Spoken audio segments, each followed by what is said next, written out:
వినాయక చవితి పురస్కరించుకొని దయచేసి అందరూ కూడా పోలీస్ స్టేషన్లో కానీ లేదంటే ఆన్లైన్ పోర్టల్ల ద్వారా కానీ మన గణేష్ యొక్క విగ్రహాలను రిజిస్ట్రేషన్ కోసం పెట్టుకోవాల్సిందిగా మనవి.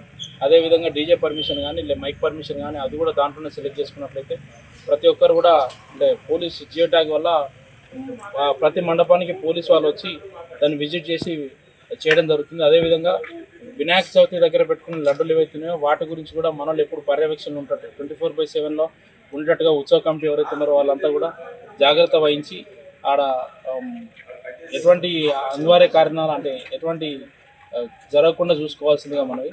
అదేవిధంగా డీజేలకు ఎటువంటి పర్మిషన్ లేదు. దయచేసి వీళ్ళంతా కూడా సహకరించి ఈ యొక్క గణేష్ పండుగని విజయవంతం చేయాల్సిందిగా కోరుతున్నాను. అదేవిధంగా ఎలక్ట్రిసిటీ డిపార్ట్మెంట్ దగ్గర నుంచి కూడా పర్మిషన్ తీసుకొని మండపాలను అంటే కరెంటు వైర్లకు దూరంగా కొంచెం భక్తి శ్రద్ధలతో జరుపుకోవాలని, ఎటువంటి ఇబ్బందులు కలగకుండా మీరు ఇబ్బంది పడకుండా తగు జాగ్రత్తలు తీసుకొని వర్షాకాలం దృష్టిలో పెట్టుకొని కూడా అన్ని విధాలుగా డీజేలు వాడకుండా అన్ని తీసుకోవాల్సిందిగా కోరుతున్నాను. ధన్యవాదాలు. అందరికీ పేరు ధన్యవాదాలు.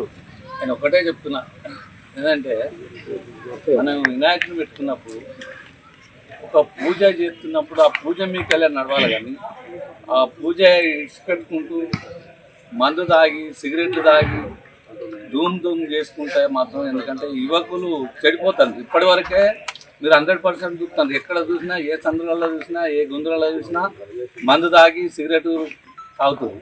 కొంచెం అవి బంద్ చేసుకొని మనం ఒక పండుగ రీతిగా మేలుకోవాలని మన యూత్కు అందరికీ పేరు పేరున నమస్కారం చేసి చెప్తాను.